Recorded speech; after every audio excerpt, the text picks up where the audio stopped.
Hello students, मैं हूं धीरज अवस्थी और आपका स्वागत है इस नए वीडियो में। दोस्तों, 3D कोऑर्डिनेट ज्योमेट्री की हमारी जो सीरीज चल रही है उसमें इस समय जो चैप्टर कंटिन्यू है उसका नाम है द प्लेन, और प्लेन का ये थर्ड लेक्चर होने जा रहा है। इसके पहले के दो वीडियोज में हमने प्लेन के सभी इक्वेशंस को स्टडी किया है, और सेकेंड वीडियो जो था उसमें एक लार्ज नंबर ऑफ प्रॉब्लम्स जो कि इक्वेशंस पर बेस्ड थी उन क्वेश्चंस का सोल्यूशन किया गया था। और इस थर्ड वीडियो में हम लोग बात करने जा रहे हैं एंगल बिटवीन टू प्लेन्स की, यानी दो प्लेन्स के बीच में एंगल कैसे फाइंड आउट करेंगे और एंगल पर बेस्ड जो बहुत सारे क्वेश्चंस बनते हैं उनको सॉल्व कैसे किया जाएगा। और आप ये देख सकते हैं 7 क्वेश्चंस का एक सेट है। ये चुने गए सिलेक्टेड 7 क्वेश्चंस हैं जिनका सोल्यूशन भी इस वीडियो में हम लोग करेंगे। और ये जो क्वेश्चंस की पीडीएफ है वो आपको डिस्क्रिप्शन में इसका लिंक दे दिया है मैंने, तो वहाँ से पीडीएफ को आप डाउनलोड करके अपने पास सुरक्षित रख सकते हैं। तो सबसे पहले जरा फार्मूला देख लेते हैं कि दो प्लेन्स की इक्वेशन अगर हमको दी हुई है तो उनके बीच का एंगल फाइंड आउट करने के लिए कौन सा फार्मूला यूज होता है। So these are the equations to the two planes given. The first one is a1x plus b1y plus c1z plus d1 is equal to 0, and the second one is a2x plus b2y plus c2z plus d2 equal to 0. ये दोनों equation general form में लिखी हुई हैं, और आपको मालूम है कि जनरल फॉर्म में ये जो एक्स वाई जेड के कोफिशिएंट होते हैं ये डीआर्स ऑफ नॉर्मल होते हैं।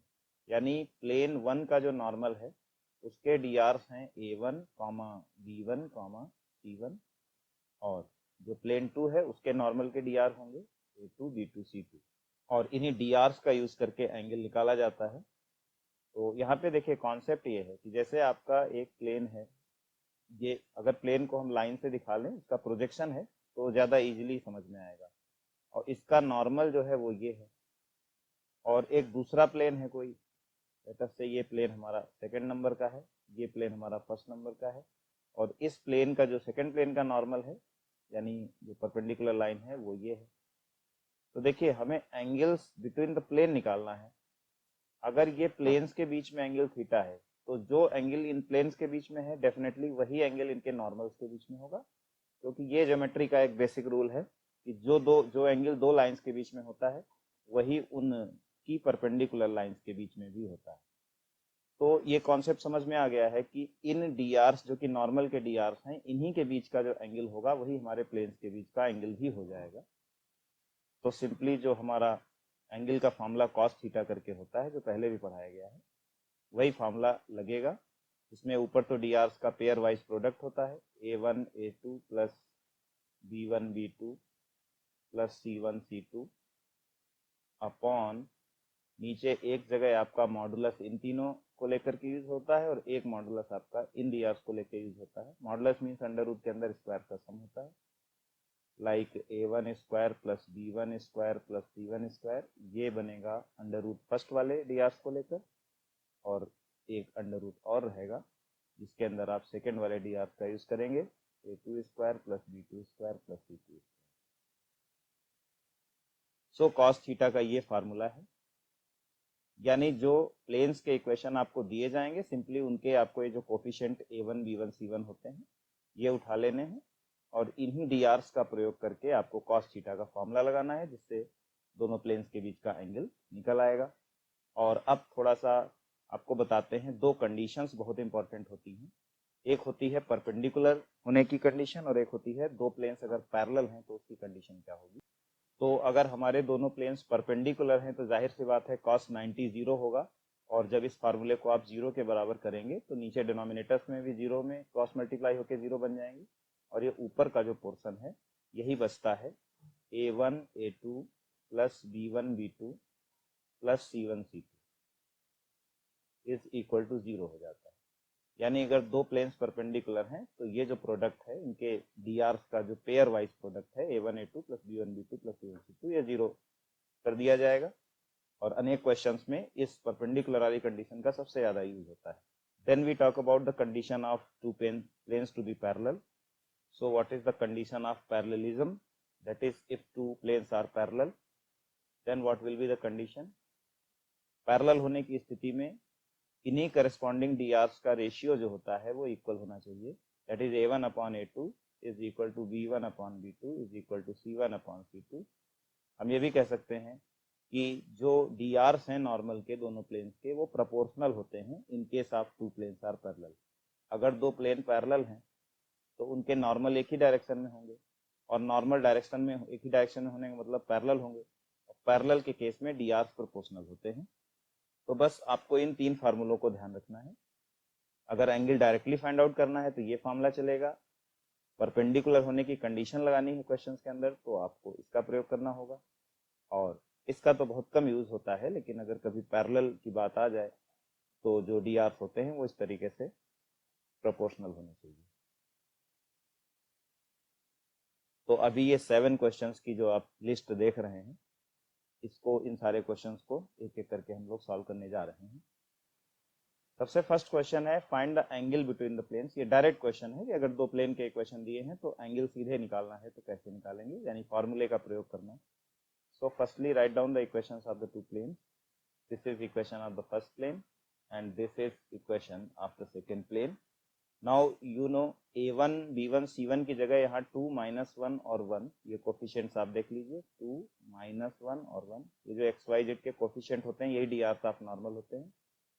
तो ये आपका a1 b1 c1 हो गया, और जो दूसरे प्लेन के डी आर नॉर्मल के डी आर हैं वो हैं 1, 1, 2। इन्हें आप a2 b2 c2 की तरह यूज करेंगे, और अब आप cos थीटा यानी एंगल बिटवीन द प्लेन्स का फॉर्मूला लगाइए, that is a1 a2 plus b1 b2 plus c1 c2 divided by under root a1 square plus b1 square plus c1 square into under root a2 square plus b2 square plus c2 square. Now put down the values. तो a1 a2 हो जाएगा 2 into 1, b1 b2 हो जाएगा -1 into 1, और c1 c2 हो जाएगा 1 into 2। Inside the first under root there will be sum of squares of these three, that is 2 का square directly 4 लिखिए, फिर -1 का स्क्वायर 1 और फिर 1 का square 1, and inside the second under root there will be sum of squares of these three drs, that is 1 का square plus 1 का square plus 2 का स्क्वायर। अब ऊपर से आ रहा है 2 + 2 4, 4 - 1 दैट इज 3। ऊपर से हमको 3 मिल रहा है, नीचे से ये √6 दो जगह से आएगा, और √6 मल्टीप्लाई होकर 6 बन जाएगा, जो कि 1/2 होगा। और cos थीटा 1/2, cos की वैल्यू 1/2 किस एंगल के लिए होती है, 60 डिग्री के लिए। तो यहाँ से थीटा जो एंगल है वो 60 डिग्री आ जाएगा, या π/3 आप लिख सकते हैं। So this is the answer. And now let's move to the solution of second question. Now let's see what is being said in the second question. He is saying so that the planes this and this are perpendicular to each other. So this is once again a very simple question, जिसमें हमें दो planes को perpendicular कैसे show करना है ये दिखाना होता है, जिसके लिए कंडीशन ऑफ परपेंडिकुलरिटी का आप यूज करेंगे। तो सबसे पहले आप a1 b1 c1 की वैल्यूज फाइंड आउट कर लीजिए। पहले प्लेन के लिए जो डी आर हैं that those are 2 -5 and 1, 2 -5 and 1.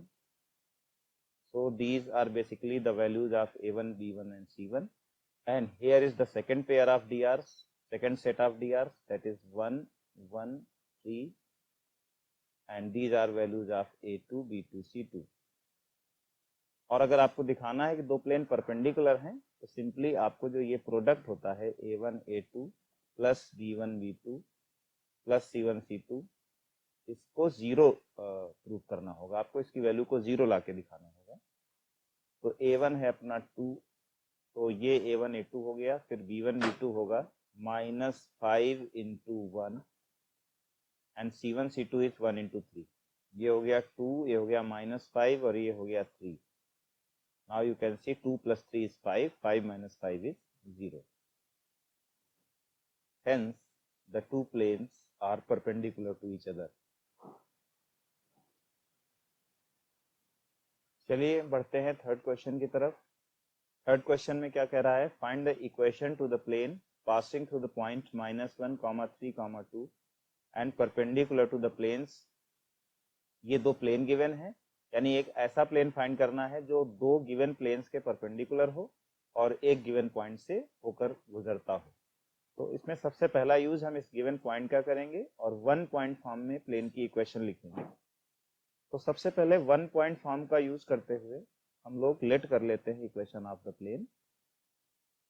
Late equation of the plane be one point form. अगर आपको इक्वेशंस नहीं पता है प्लेन की तो आप फर्स्ट वीडियो में जाइए, सारे लिंक्स दिए हुए हैं डिस्क्रिप्शन में, उसको जाके आप स्टडी करिए। फार्मूला इस तरह से होता है x minus a into x minus x1 plus b into y minus y1 plus c into z minus z1 is equal to 0। अब यहाँ ABC जो हमारा अननोन प्लेन है जिसकी इक्वेशन हमको फाइंड करना है, उसके DRs हैं, नॉर्मल के DRs हैं ABC, ये अननोन है इस क्वेश्चन के अंदर। लेकिन ये जो पॉइंट x1 y1 z1 है, ये वो पॉइंट होता है जिससे प्लेन आपका पास कर रहा है। तो वो पॉइंट हमें यहाँ नोन है, -1, 3, 2। तो x1 y1 z1 की जगह ये पॉइंट आप यूज कर लीजिए। माइनस माइनस प्लस 1 हो जाएगा, y minus 3 plus c into z minus 2। तो तीन जो चीजें हमको गिवन है उसमें से एक चीज का यूज हमने कर लिया है। ये भी फर्स्ट वीडियो में बताया गया था कि किसी प्लेन का इक्वेशन फाइंड आउट करने के लिए तीन कंडीशंस की हमेशा जरूरत होती है। तो तीन आप देख सकते हैं इस क्वेश्चन में, तीन चीजें हमको दी हुई हैं। और इस इक्वेशन को चलिए एक नाम दे देते हैं, इक्वेशन नंबर 1। और अब आगे बढ़ते हैं कि जो हमारा ये प्लेन है, ये इस प्लेन का नाम हम रख लेते हैं प्लेन नंबर 2। ये वाला जो प्लेन है इसका नाम प्लेन 2 रख लीजिए, इस वाले प्लेन का नाम प्लेन नंबर 3 रख लीजिए। तो since the plane is perpendicular, the plane is perpendicular to plane number 2, जिसको हमने यहाँ 2 सिंबल दे दिया है। प्लेन 2 के परपेंडिकुलर है तो परपेंडिकुलरिटी की कंडीशन जो होती है, एक तो हमारा प्लेन ABC, एक DR आप ABC यूज करें और दूसरे DR आप इसके यूज करें 1 2 2 1 2 2, और इनका पेयर वाइज प्रोडक्ट को 0 कर दीजिए। तो A into 1 plus B into 2 plus C into 2 is equal to 0। That is A plus 2B plus 2C is equal to 0। Now this is equation number 4। और इसी तरह एक और इक्वेशन बना लीजिए। Again our plane is perpendicular to this plane number 3। Again our plane is perpendicular to plane 3। तो उसके साथ जब आप ABC का प्रोडक्ट करेंगे तो इक्वेशन बन जाएगी 3A plus 3B plus 2C is equal to 0। Let us name this equation as equation number 5। यानी इसके DR जो है 3, 3, 2, और हमारा जो अननोन प्लेन है जिसके DR ABC है, उनका एक बार प्रोडक्ट फिर से कर लिया और एक इक्वेशन ये बन गई। अब आप जानते हैं कि इन दोनों इक्वेशंस को सॉल्व करेंगे 4 को और 5 को, तो इनको सॉल्व करके हमें ABC की वैल्यूज मिलेंगी और ABC अननोन है। जब वो नोन हो जाएंगे तो यहाँ पर लाके इक्वेशन नंबर 1 में ABC को पुटअप कर देंगे तो हमारा इक्वेशन आ जाएगा।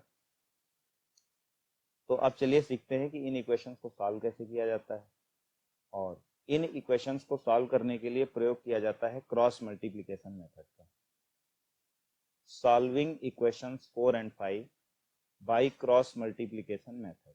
क्रॉस मल्टीप्लिकेशन मेथड से सॉल्व करना इन दोनों इक्वेशंस को, तो उसके लिए एक ट्रिक बता देता हूं आपको कि जो कोफिशिएंट्स हैं इन तीनों इक्वेशन में, उनको BC AB ऑर्डर में, तो इनके ABC के कोफिशिएंट्स को आप इस ऑर्डर में रखिए, BCAB मतलब पहले सेकंड वाला, लाइक इट इज 2, फिर C वाला जो है वो है 2, फिर A वाला कोफिशिएंट है 1 और फिर B वाला है 2।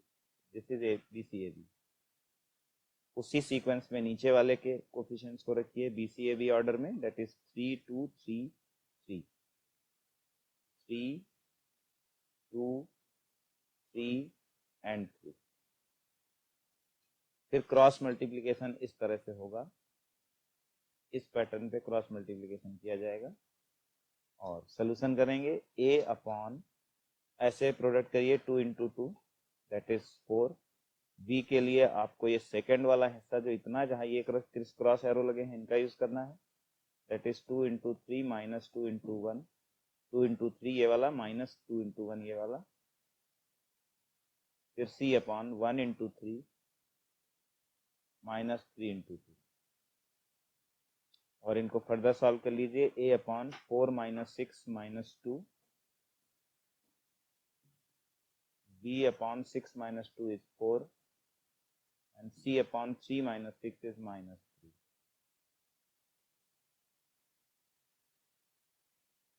आप चाहे तो इनके साइन चेंज कर सकते हैं, क्योंकि रेशियो है, रेशियोज में कोई भी चेंज तीनों जगह किया जाए तो ऐसा करना बिल्कुल अलाउड होता है।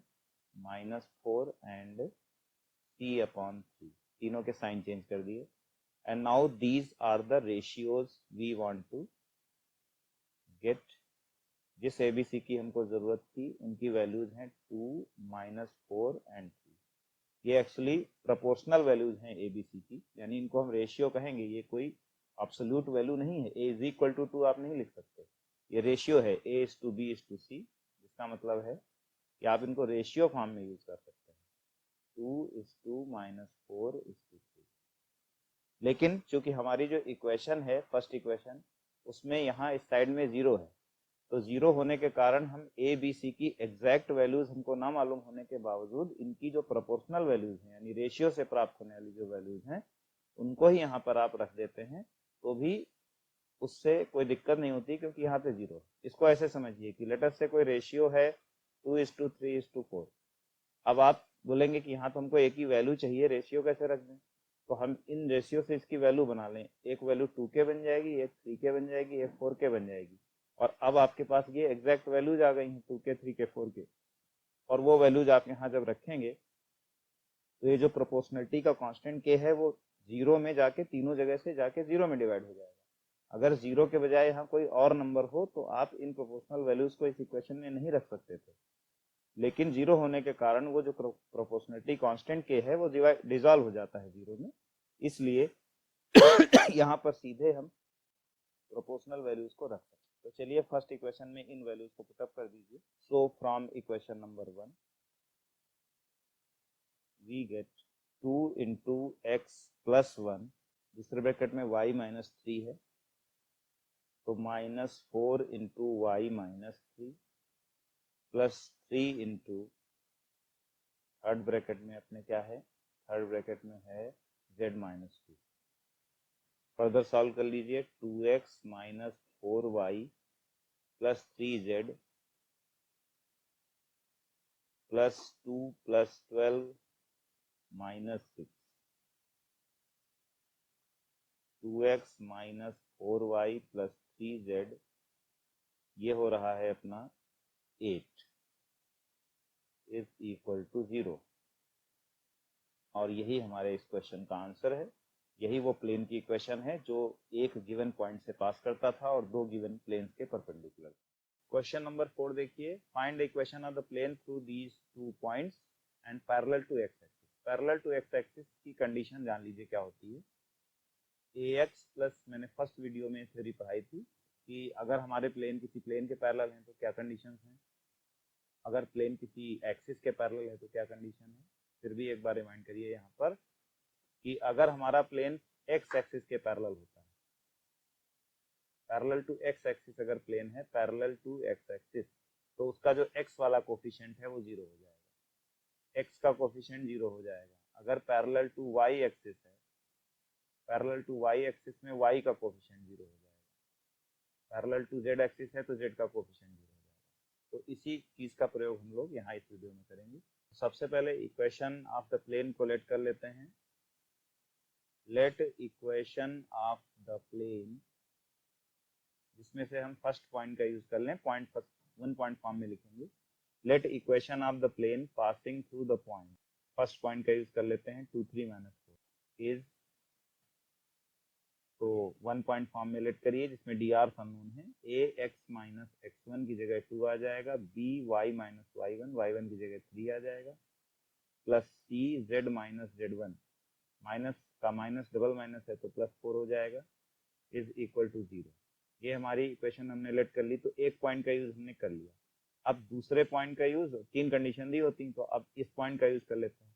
अब प्लेन हमारा इस सेकंड पॉइंट से भी जा रहा है तो ये सेकंड पॉइंट इस प्लेन को सेटिस्फाई करेगा। सेकंड पॉइंट है 1 - 1 3, देयरफॉर ये पॉइंट आप इसमें सेटिस्फाई करा दीजिए। x की जगह 1 रखिए, y की जगह -1 रखिए और z की जगह 3 रखिए। 3 + 4 = 0। तो इक्वेशन आ रही है -a - 4b + 7c = 0। ये इक्वेशन आ गई, इक्वेशन नंबर 2 कर लीजिए। अब अगली कंडीशन है कि since the plane is parallel to x axis, therefore जो कोफिशिएंट ऑफ x है, यहाँ पर कोफिशिएंट ऑफ x जो है वो होगा a। इस इक्वेशन को थोड़ा सा ओपन करिए तो x का कोफिशिएंट a है, तो a 0 आ गया। ये हमारी थर्ड कंडीशन हो गई।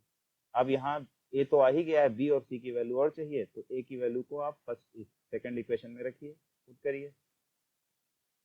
तो फ्रॉम इक्वेशन 2 a को 0 कर दिया तो आ गया -4b + 7c = 0, जिससे 4b = 7c हुआ, यानी b/7 = c/4।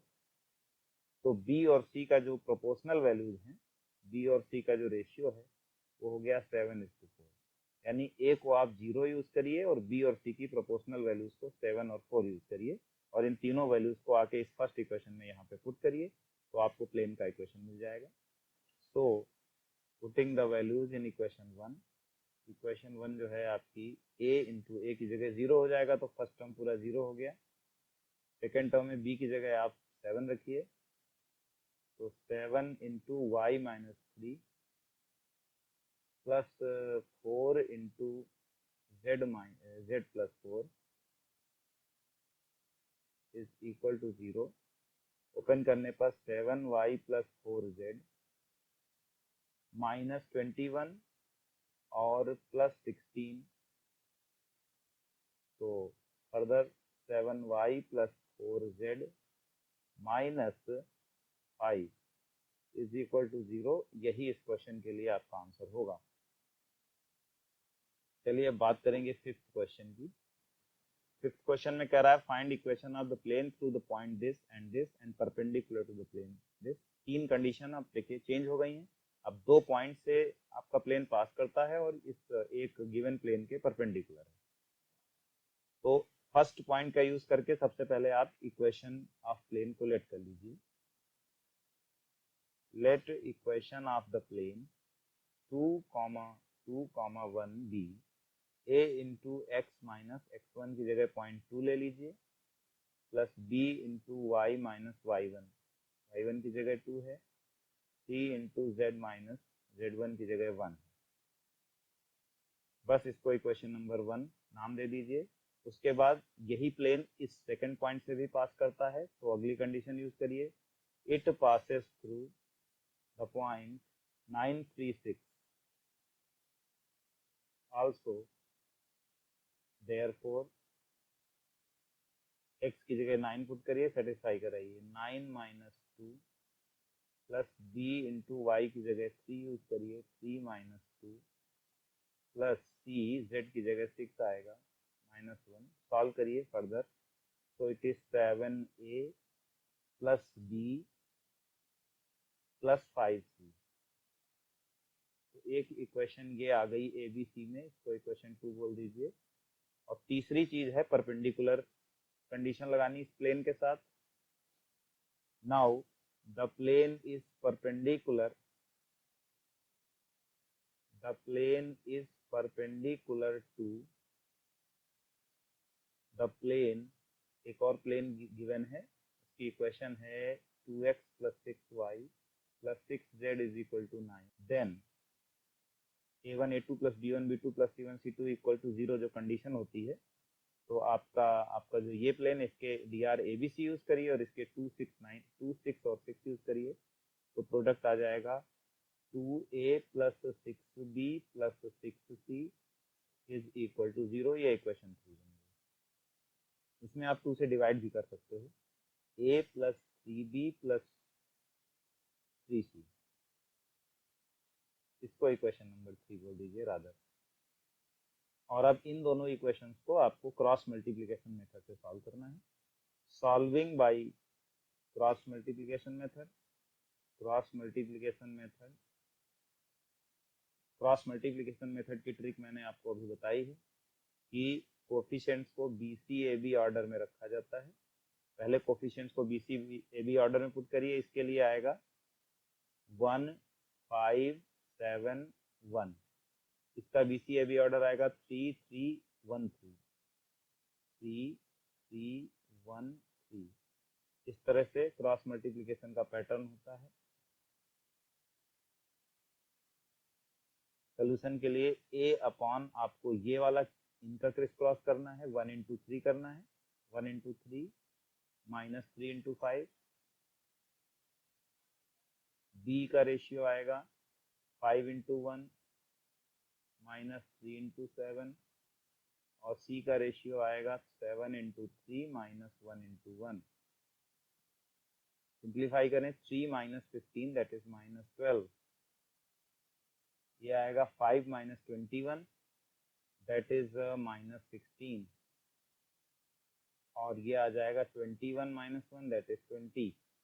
इनमें सभी में आप देखिए 4 से डिवाइड हो सकता है, और साथ में फर्स्ट वाला माइनस में नहीं रखना चाहिए, तो आप माइनस 4 से डिवाइड कर दीजिए, तो ये आ जाएगा प्लस 3, ये आ जाएगा प्लस 4, और ये आ जाएगा माइनस 5। तो जो ABC आपके अननोन थे वो एक्चुअली आ चुके हैं 3 4 minus 5, 3 4 minus 5। Now you have to put these three values in your equation number 1। Equation number 1 जो ये है, यहाँ पर आके ABC की इन प्रोपोर्शनल वैल्यूज को पुट करिए। Putting proportional values of ABC in equation number 1 we get the equation of the required plane। तो चलिए A की वैल्यू रखिए 3x माइनस 2 प्लस B की value 4y minus 2 plus C की value minus 5 z minus 1। Solve करेंगे इनको further, तो 3x plus 4y minus 5z। Constants की बात करें तो माइनस 6 आ रहा है और माइनस 8 आ रहा है, दैट इज माइनस 14 और प्लस 5, तो ये माइनस 9 हो जाएगा। And this is the answer for this question. इसके बाद आगे बढ़ते हैं नेक्स्ट क्वेश्चन की तरफ, जो कि है क्वेश्चन नंबर 6। और इस क्वेश्चन नंबर 6 में कह रहा है, so that the equation of the plane to the point alpha beta gamma and parallel to the plane this is. तो पैरेलल टू द प्लेन के लिए एक ट्रिक बताई थी लास्ट वीडियो में मैंने, जो 14 क्वेश्चन सॉल्व हुए थे उसमें से भी एक क्वेश्चन इस तरह का था। इसका कॉन्सेप्ट पहले समझिए कि अगर गिवन प्लेन आपका है ax plus by plus cz plus d is equal to 0, अगर इसके पैरेलल कोई प्लेन आपको लिखना है तो उसमें आपको जो ये पार्ट होता है ax plus by plus cz, इतना पार्ट आपको सेम रखना चाहिए while writing the plane which is parallel to given plane. तो ये जो पार्ट होता है ax plus by plus cz, ये सेम रखना होता है, और d की जगह आप कांस्टेंट चेंज कर देते हैं, और क्वेश्चन में दी हुई किसी कंडीशन की हेल्प से आपको ये कांस्टेंट फाइंड आउट करना होता है। यानी इतना पार्ट सेम होता है अगर दो प्लेन्स पैरेलल हैं। इसका रीजन ये है कि जब दो प्लेन पैरेलल होते हैं तो उनके नॉर्मल सेम डायरेक्शन में होते हैं, और जब नॉर्मल सेम डायरेक्शन में होंगे तो नॉर्मल के डी आर सेम होंगे। ये जो ABC होते हैं नॉर्मल के डी आर ही होते हैं। तो जो जब दो प्लेन पैरेलल हैं तो उनके नॉर्मल के डी आर का सेट एक ही होता है। यही कारण है कि इतना पोर्शन उन दो प्लेन्स का सेम रहेगा जो आपस में पैरेलल हैं। They only differ in this constant term. तो इसी कॉन्सेप्ट का यूज इस क्वेश्चन में करना है।